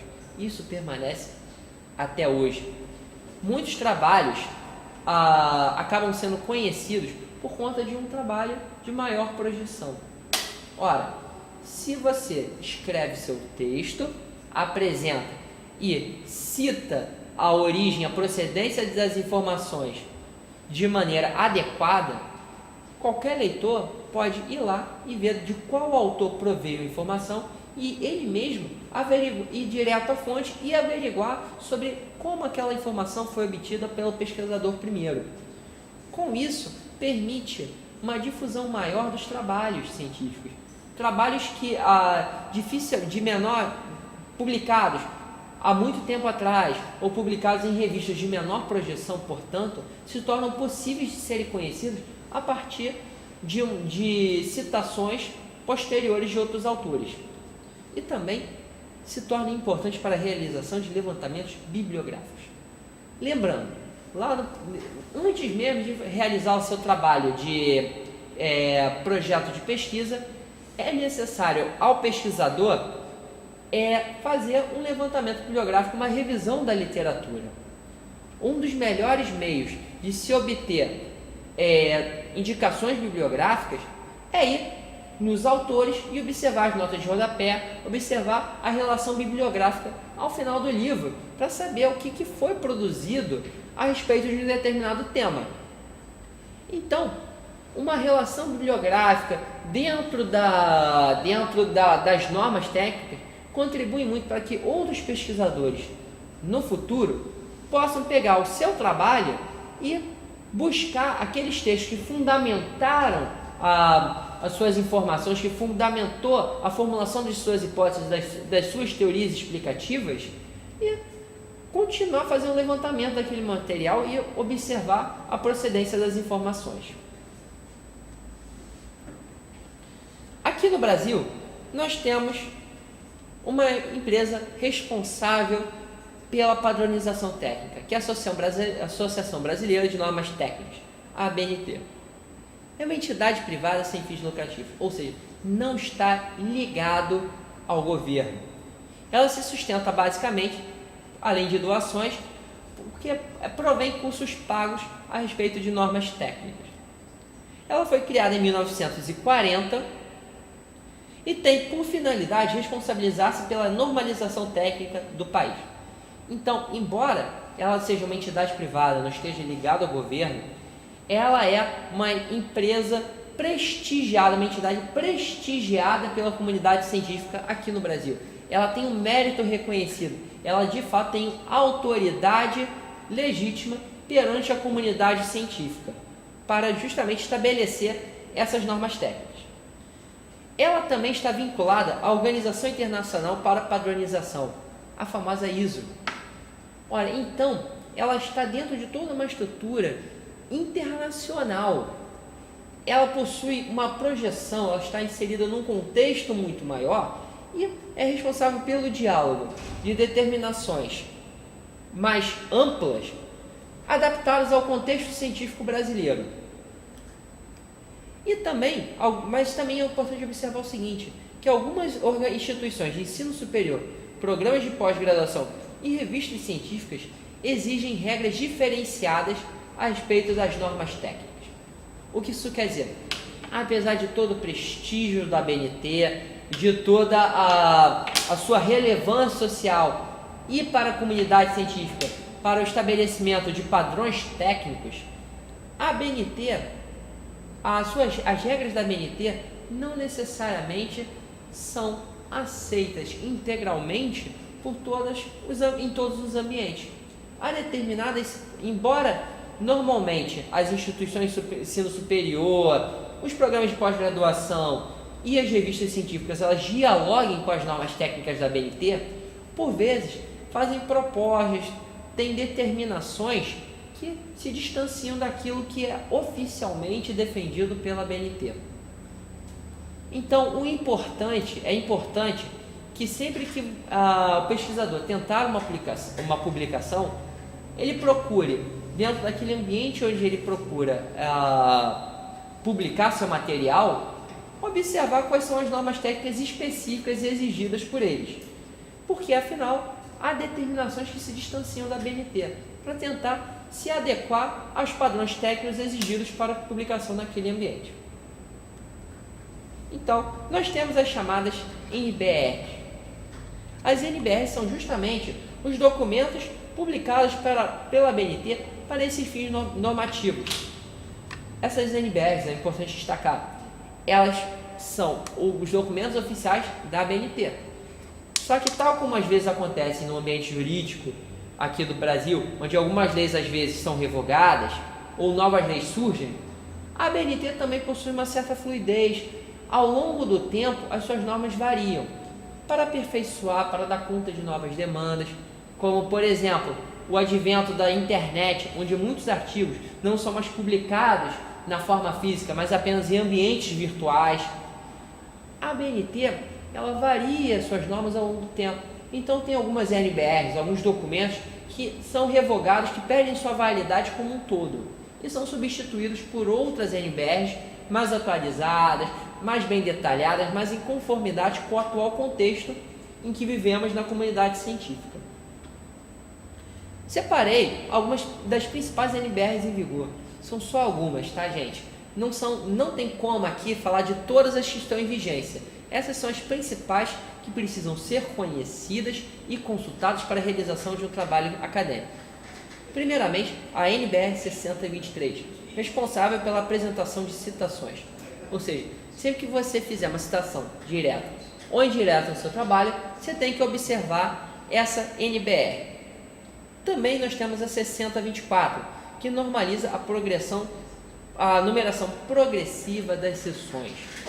Ou seja, ela é responsável por determinar como é que fica a numeração dos capítulos, tópicos dentro de um capítulo, subtópicos, subtópicos e etc. A NBR 6027, ela normaliza o sumário. O sumário que vem do começo, então, do seu trabalho de conclusão de curso, que estabelece todos os capítulos e todos os tópicos existentes dentro do seu trabalho, também segue algumas determinações, também segue uma certa padronização que precisa ser observada. A 6028, que normaliza a redação de resumos. Todo material publicado de conclusão de curso precisa ter um resumo em português seguido de um resumo em língua estrangeira, seja inglês ou francês ou algo do gênero. Também temos a 105.20, que normaliza as citações, e por fim a NBR 147.34, que normaliza as partes pré-textuais, textuais e pós-textuais. É impossível aqui no curso de Metodologia Científica, de apenas 2 aulas, adentrar em profundidade com todas as normas existentes, mesmo nessas principais documentos normativos da BNT. Aqui vamos apresentar somente as mais pertinentes, presentes nesses documentos principais, tá, gente? Tem muitas normas que não tem como ser contempladas dentro desse tempo de curso. Caso tenham dúvidas a respeito dessas normas técnicas, desses padrões técnicos, é importante que vocês tentem consultar a internet. A internet possui vários sites que descrevem minuciosamente essas normas técnicas. Afinal, também as normas técnicas, por serem vários detalhes, vários pormenores, é comum surgirem dúvidas. Como eu disse lá no começo da aula, existem pesquisadores muito experientes, pesquisadores já com anos de pesquisa, que têm dificuldade em relação a essas normas. Então, elas são muitas, são muito variadas e muito específicas. Então, é algo que você irá se familiarizar? Sim, mas as dúvidas sempre vão aparecer. E para isso, a internet. Primeiramente, eu queria apresentar sobre a formatação.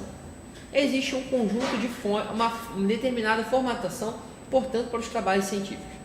Em primeiro lugar, o habitual é que seja Times New Roman 12 ou Arial 11.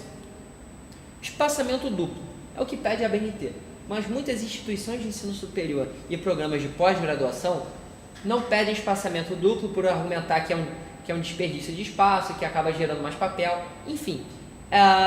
E acaba permitindo o uso do espaçamento em meio. Isso é algo que vocês terão que conferir no momento de publicação do trabalho de conclusão de curso de vocês. As margens têm que ser esquerda superior de 3 cm e direita inferior de 2 cm. Só lembrando que o trabalho científico, o trabalho de conclusão de curso, ele tem que ser publicado numa folha de papel ofício A4, ou seja, que tem uma dimensão específica e de fundo branco. Então, essas margens de superior esquerda de 3 cm e inferior direita de 2 cm tendo como referência o papel A4, obviamente. Só que essa formatação ela segue um padrão diferenciado em determinadas situações, que são as notas de rodapé, as citações de mais de 3 linhas, a paginação, as legendas das ilustrações e tabelas. Nessas situações, em geral, se usa tamanho 10 e espaçamento simples. Só lembrando, as regras da BNT variam de ambiente para ambiente, possuem uma certa gama de possibilidades e com as quais as instituições e comitês editoriais, etc., dialogam. Então é sempre bom conferir quando na redação do material de vocês, quais são as regras de formatação exigidas pelo local onde você pretende a publicação. Nesse momento são 2h53, vamos fazer mais um breve intervalo, 3h05 a gente retorna. Caso haja dúvidas, podem enviar pelo chat que, na medida do possível, tentarei responder nesse último bloco. Antes de irmos para o intervalo, começamos a ver questões referentes à normalização técnica, as regrinhas da BNT que atormentam os pesquisadores desde o começo da sua trajetória até enquanto permanecer na vida de pesquisador. A última questão que vimos foi a respeito da formatação do texto. Prosseguindo, então, é importante nós observarmos a divisão do trabalho científico, em particular dos trabalhos de conclusão de curso. Nós temos a chamada parte pré-textual, a parte textual e a parte pós-textual, sendo a parte pré-textual toda aquela que antecede a realização do texto. Quer dizer, a parte textual é o momento em que o pesquisador ele põe a mão na massa, ele explica ao que veio e também realiza o desenvolvimento de toda a exposição do que foi realizado no percurso da pesquisa. Apresenta todas as informações pertinentes, estabelece as devidas observações, as devidas ponderações e realiza as suas considerações finais. Então, a parte pré-textual é todo o percurso, toda aquela parte em que o trabalho é de fato desenvolvido. A parte pré-textual é o que antecede a isso e tem como objetivo fornecer as informações necessárias que caracterizem aquele material, capa, folha de rosto, enfim, então elementos que indiquem, que permitem você posteriormente informar a utilização desse material. E por fim, a parte pós-textual são informações complementares importantes a respeito que se relacionam diretamente com o que foi apresentado durante a parte textual. Veremos cada um com calma agora. A parte pré-textual possui uma série de elementos. Em primeiro lugar, a capa, que é um elemento obrigatório, a folha de rosto, também obrigatório, a errata, que é opcional, que só vai ser feita caso haja algum erro a ser corrigido pelo pesquisador, em sua pesquisa. A folha de aprovação, que é obrigatória no trabalho de conclusão de curso, a dedicatória e o agradecimento são questões opcionais. A dedicatória, em geral, é um pequeno textinho que o pesquisador coloca no começo do seu trabalho. É a pessoa a quem ele dedica o trabalho que acabou de concluir. Já os agradecimentos é um texto mais extenso em que ele agradece, em que ele diz obrigado às pessoas que foram importantes de alguma maneira, que contribuíram para o desenvolvimento do seu trabalho. Aqui, tanto o dedicatório quanto os agradecimentos é o momento em que o pesquisador ele tem mais margem para adotar um tom mais afetivo, mais carinhoso, mais pessoal mesmo e íntimo. Ele não tem qualquer pretensão a ser algo formal. Pode haver informalidade, pode até haver algumas brincadeiras dentro desses agradecimentos. E agradecimento pode ser agradecimento de tudo quanto é tipo, desde a equipe de professores da sua instituição de ensino, aos seus companheiros profissionais, companheiros de pesquisa, de laboratório, a também aos seus pais. Tem gente que agradece a Deus, enfim, você pode agradecer a qualquer um que julgar pertinente. Não há regras em relação a quem se pode agradecer, nem ao tom a ser adotado no agradecimento. A epígrafe, que também é opcional, que é uma pequena frase de efeito, ou então algo que foi dito por alguma pessoa que pesquisou do seu projeto, ou de algum autor que foi consultado para a realização da sua pesquisa. A epígrafe, então, é uma pequena frase que caracteriza o seu material como um todo. Não é obrigatório, é algo opcional, não é necessário ter. E o resumo em língua vernácula, quer dizer, resumo em português e também um resumo numa língua estrangeira. Vamos ver aqui só alguns dos elementos obrigatórios que tem que ter na parte pretextual e que geram mais algumas dúvidas em relação à formatação. A começar pela capa.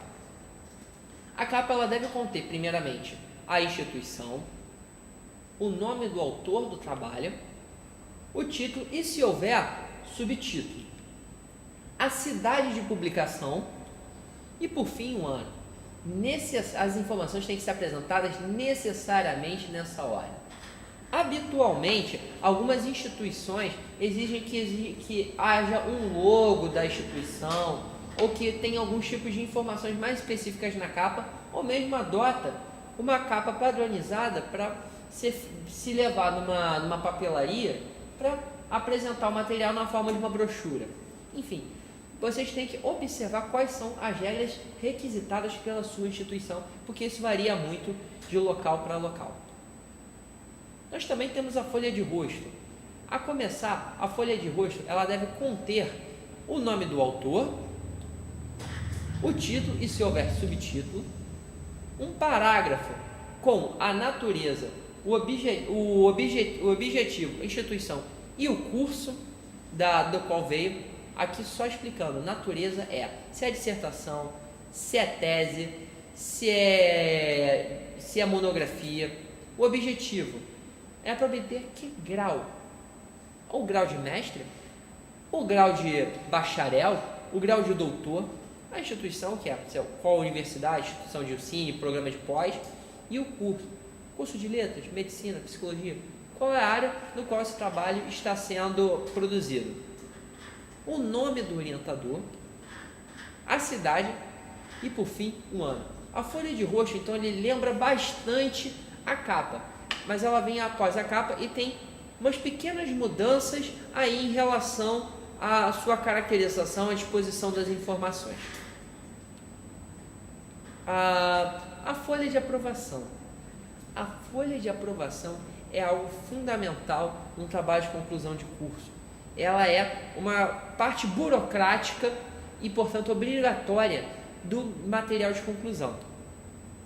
Ele, além do nome do autor, do título e, se houver, o subtítulo do trabalho, o parágrafo com natureza, objetivo, instituição e curso, tal como na folha de rosto, aí começa as modificações.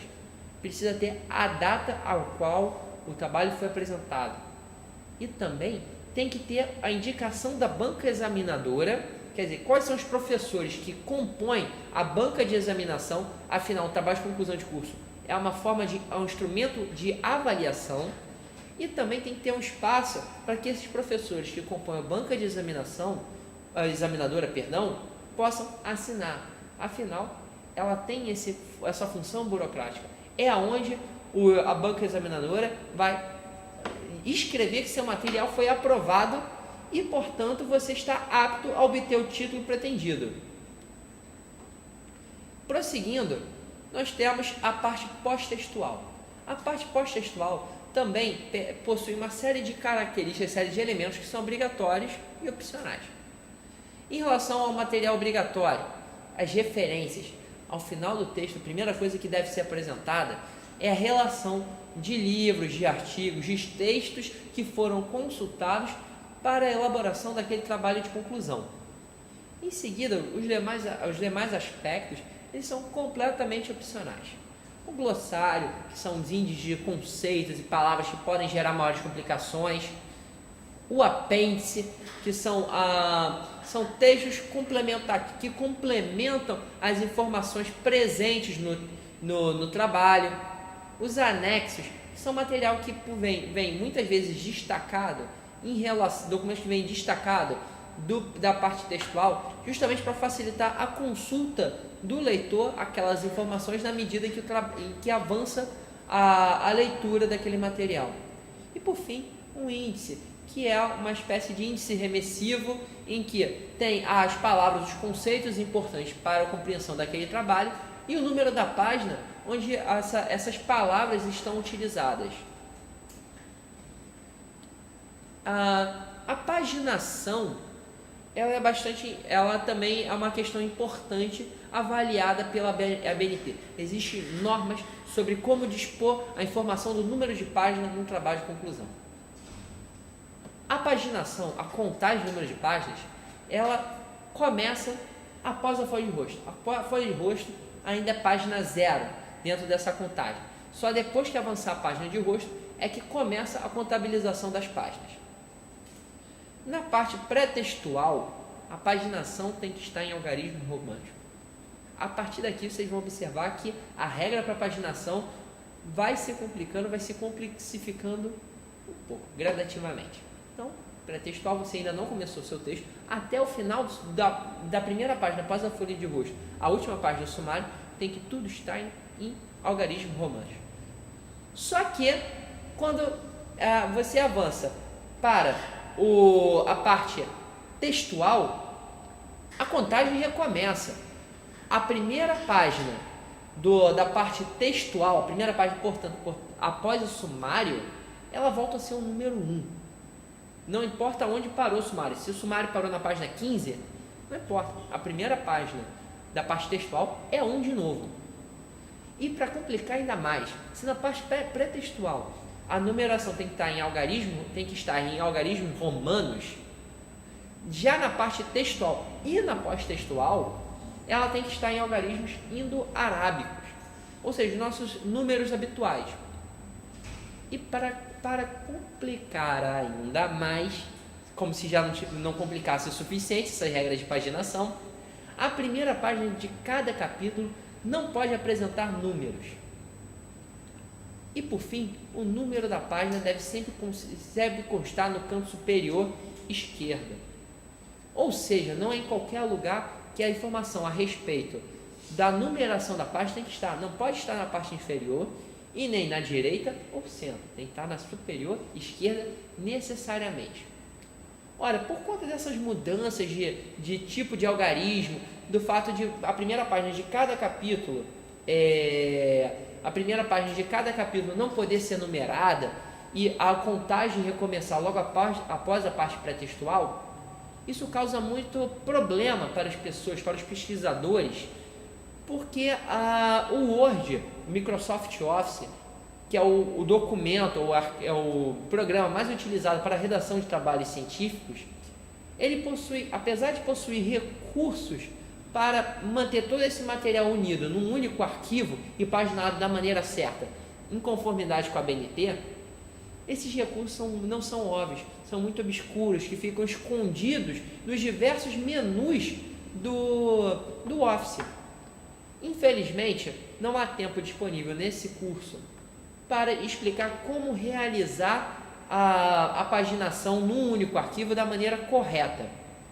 Porém, como isso é uma dificuldade muito normal das pessoas, dos pesquisadores, vários pesquisadores em algum momento da sua trajetória praticamente todos, né, na sua trajetória, vão apresentar dificuldade com a questão de unificar todo o seu texto, mantê-lo em conformidade com as regras de numeração de página da ABNT. Existem vários tutoriais na internet explicando bem passo a passo, de maneira bem minuciosa, como realizar essa paginação corretamente. Então, não se desesperem. Podem ir, consultem a internet, que lá com certeza você encontrará vários tutoriais ensinando a como manter tudo unificado num único arquivo. Então, nós temos em seguida algumas regras também muito importantes a respeito das citações. As citações elas podem ser diretas ou indiretas. Citações diretas daquelas que há uma transcrição tal e como estão no texto do material. Já as indiretas é aquelas em que a informação está presente no texto, só que não houve uma transcrição. Você reproduziu à sua maneira aquilo que está no texto. Prosseguindo, as citações, lembrando das regrinhas de formatações, as citações diretas com mais de 3 linhas têm que estar destacadas do texto, em fonte tamanho 10, espaçamento simples e recuo 4, ou seja, de 4 centímetros. Ou seja, essa citação direta de maior extensão, ele está separado do corpo do texto, usando uma formatação que o mantém em destaque e que o mantém em evidência. Existem duas formas de mencionar o autor. Primeiro, o sistema autor-data, que entre parênteses fica em caixa alta o último nome do autor, vírgula, a data, 2 pontos, as páginas onde se encontra a informação. No caso desses exemplos, vocês podem observar que o primeiro texto é de autoria de Silva, de um livro ou artigo publicado em 2012, e a informação ele se encontraria entre as páginas 13 e 17. Já no segundo exemplo, o texto é do Abreu e foi publicado em 1978. E no caso, é um texto, a informação está na página 244. Ora, se só há o último nome do autor, a data e as páginas, como é que a pessoa, o leitor, vai saber qual é o texto que está sendo indicado naquele material? É simples. Ao final do trabalho de conclusão, as referências bibliográficas é a primeira parte da revisão da parte pós-textual do material.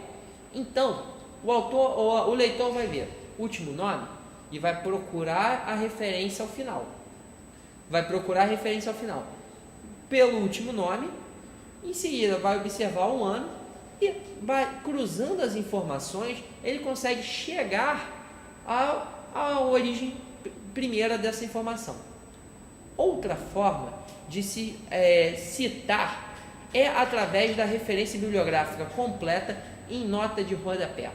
Ou seja, na nota de rodapé haverá uma informação, que é a informação completa com todos os dados pertinentes para a localização posterior daquele texto que foi mencionado pelo autor do trabalho.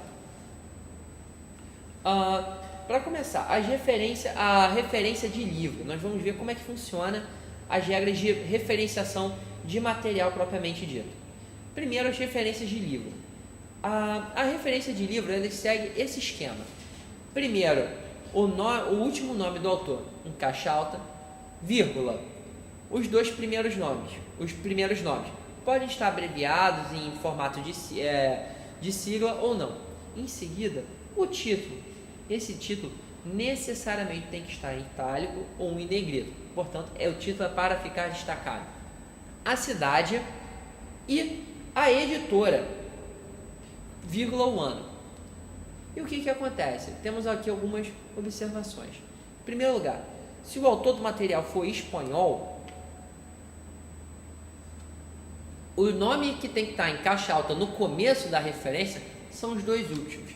É uma exceção à regra. Espanhol, então, os 2 últimos nomes em caixa alta. E o nome da cidade na referência deve ser igual à indicação presente no livro. Ou seja, se no livro está indicando a cidade como sendo London, na referência não é para colocar Londres, é para colocar London. Se a referência for New York, no livro, no original, a referência lá no seu trabalho tem que ser New York e não Nova York.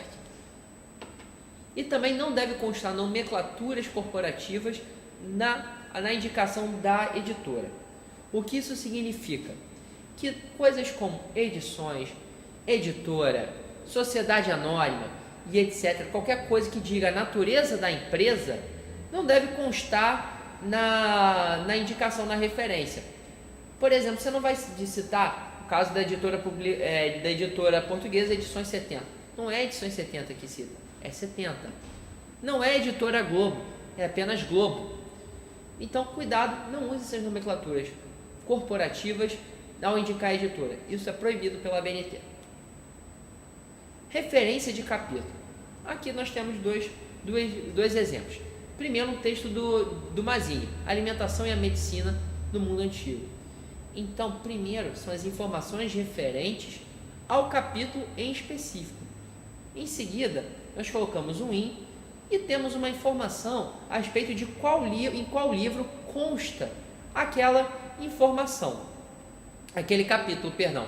E reparem bem que o título do capítulo, que no caso é Alimentação e a Medicina no Mundo Antigo, não está em negrito nem itálico, não está em destaque. O que está em destaque é o nome do livro.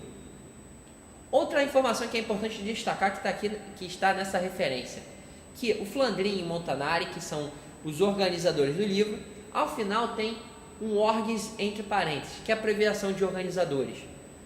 Também é importante você colocar essa informação de que o livro, quem são as pessoas responsáveis por aquele volume, por aquela obra, certo? E ao final da referência também é importante colocar um número de páginas, quais são as páginas onde se encontra aquele capítulo. No caso da Alimentação e a Medicina no Mundo Antigo, ele está nas páginas 254 e 265 do História da Alimentação, organizado pelo Flandrin e pelo Montanari. E se o autor do capítulo for mesmo autor do livro? É o caso da segunda referência ali, que é um capítulo de um livro do Duby, Reflexões sobre o Sofrimento Físico na Idade Média. Ele está dentro de um livro, que é a Idade Média, a Idade dos Homens, do Amor e Outros Ensaios. No caso, para não repetir a informação ali no capítulo do livro Duby e depois no autor do livro, o Duby, eu coloquei um traço.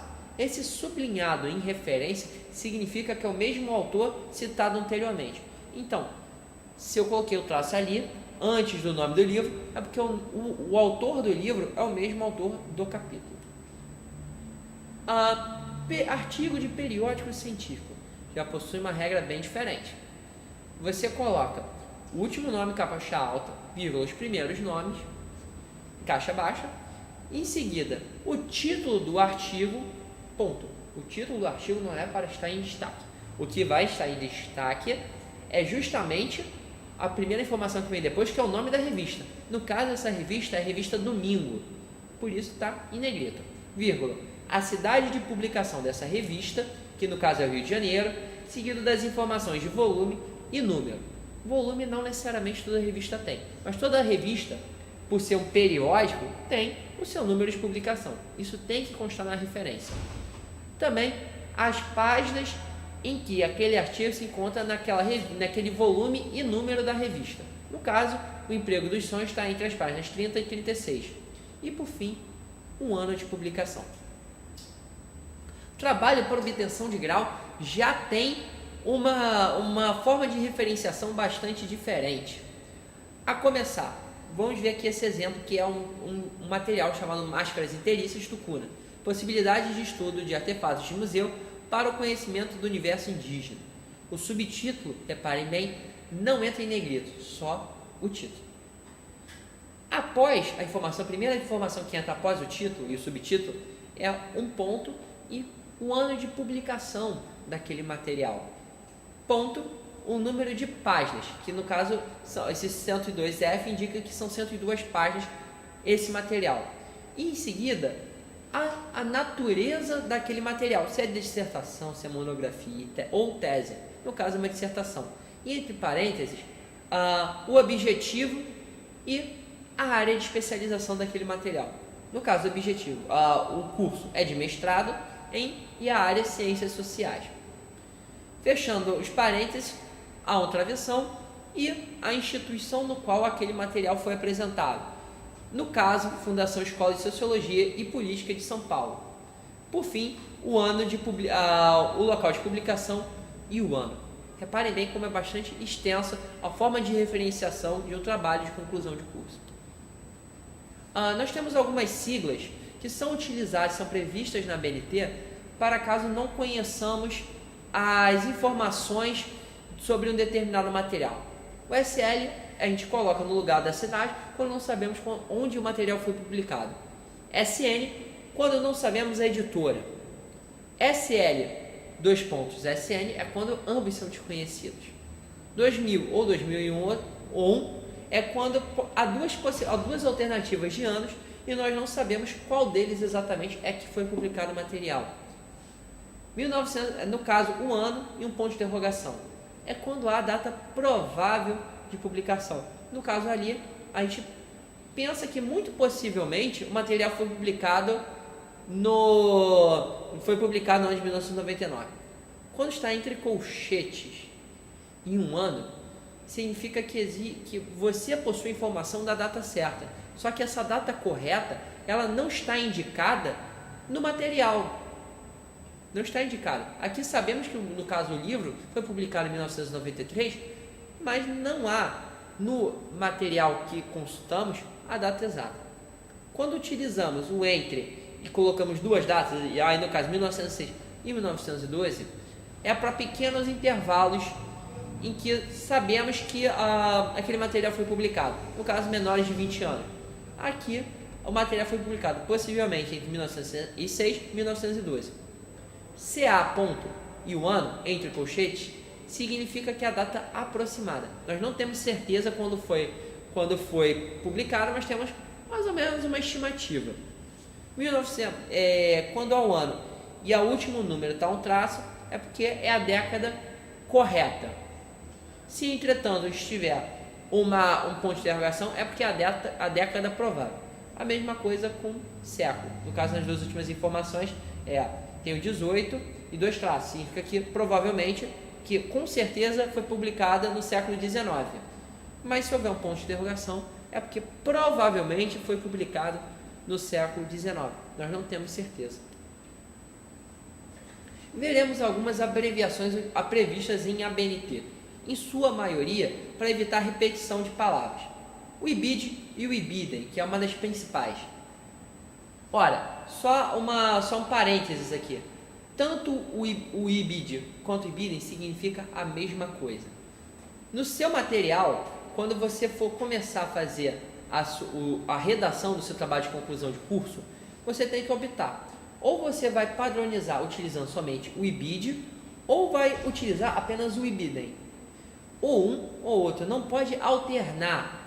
Não pode alternar. Dentro do seu trabalho tem que manter sempre a padronização e a uniformidade. Mas o que significa o IBIDEM, afinal? Ele significa que é o mesmo texto mencionado na nota imediatamente anterior. Aqui um exemplo. Dei como exemplo uma nota de rodapé, duas notas de rodapé que citam o mesmo texto. Na primeira nota citamos um texto do Pierre Bourdieu, que é o Questões de Sociologia. Já na segunda nota, estamos citando novamente o Questões de Sociologia do Pierre Bourdieu. O que acontece? Nós usamos o IBIDEM aqui para evitar colocar novamente essa referência gigante na nota imediatamente seguinte. Já foi citado antes, eu não preciso repetir toda o Bourdieu, Pierre, ponto, Questões de Sociologia, ponto, Rio de Janeiro, etc. Para resumir tudo, bota IBIDEM, ponto, e o número da página. Então, se tiver o IBIDEM, nesse caso aqui, já sabemos que a nota imediatamente anterior, que é o Questões de Sociologia. ID e IDEM. Mais uma vez, ambas as abreviações significam a mesma coisa. No seu trabalho, ou você vai utilizar um ou outro. Padronize e mantenha a uniformidade. O que significa? Significa que aquele trabalho é um trabalho do mesmo autor da nota imediatamente anterior. Só que não o mesmo trabalho, é um título diferente. Aqui dando um exemplo. Pierre Bourdieu, Questões de Sociologia na primeira nota. Logo na segunda nota, colocamos outro trabalho do Pierre Bourdieu, O Poder Simbólico. e colocamos a referência completa. Só que para não termos que repetir o nome do Pierre Bourdieu, colocamos logo um idem. O idem então já substitui o nome do autor quando ele está em seguida. Ambos são do Pierre Bourdieu. Então, para não repetir a segunda vez, já que imediatamente antes foi colocado, coloquei o idem. E o leitor já vai saber que eu estou me referindo novamente ao Pierre Bourdieu. Em seguida, nós temos o OPCIT. O OPCIT é outro tipo de abreviação. Ele significa que aquele texto em referência ele já foi citado numa nota que não há imediatamente anterior. Vamos ver um exemplo? Aqui, novamente com o Questões de Sociologia do Pierre Bourdieu. Foi citado na primeira nota. Só que logo em seguida, há um texto do Alain Guiraud sobre o que é o feudalismo horizonte teórico. Posteriormente, nós voltamos para o texto do Pierre Bourdieu. Mas, como ele já foi citado antes, eu coloco um OPCIT. E aí já vamos saber que é um texto já mencionado anteriormente, que no caso é o Questões de Sociologia. Qual a diferença, portanto, do OPCIT e do IBIDEM? O IBIDEM é para a nota imediatamente anterior. O OPCIT é para não reproduzir informação sobre o livro de uma nota muito anterior, que não é imediatamente anterior, já foi mencionada muito antes, quando há alternância do uso da referência. Então, como não é imediatamente anterior, a única informação que vai ser repetida é a do autor, que é Bourdieu Pierre, justamente para que saibamos que é o mesmo livro desse autor, que é o Bourdieu. Seguindo, o APUD. O APUD, ele significa que você está utilizando uma informação de um texto que você não teve acesso direto, mas que você só acessou através de um outro texto que usou aquela referência. Aqui nesse caso, por exemplo, Silva, 1983, APUD, Abreu, 1999, página 3. Nesse caso, estamos utilizando a informação do Silva. Mas o pesquisador obteve essa informação por meio de uma citação no trabalho do Abreu. Quer dizer, é quando a informação não foi obtida de maneira direta, mas sim indireta. Só que tem uma questão a ser observada, que o ideal é que, na verdade, o pesquisador confira a informação direto no autor que a exibiu, que a disponibilizou para a comunidade científica, e não por intermédio de outro. É importante que sempre vá direto à fonte de origem, sempre à fonte da informação, que não tente obtê-la por intermediários. Numa pesquisa em começo, ainda numa etapa inicial, o APUD ainda é relevado, ou então quando é um material de muito difícil acesso, que não está disponível na internet, que foi publicado no estrangeiro, que não está acessível em qualquer biblioteca, o APUD também ainda dá para ser considerado. Porém, na medida do possível, evitem utilizar o APUD. Vá direto ao original, vá direto à fonte da informação. Bem, com isso chegamos ao final do nosso curso. Espero que tenham apreciado, que tenham dado pelo menos para aprender algumas questões, as questões mais pertinentes a respeito da metodologia científica. Evidentemente não foi possível abordar todas as questões, vão aparecer muitas dúvidas, muitos questionamentos ao longo do percurso da trajetória de vocês, certo? Caso vocês ainda tenham alguma dúvida, podem publicar através do fórum, enfim, eu tentarei responder na medida do possível. Agradeço a todos pela atenção e pela presença e aguardo a possibilidade de uma nova oportunidade de ministrar um curso para vocês.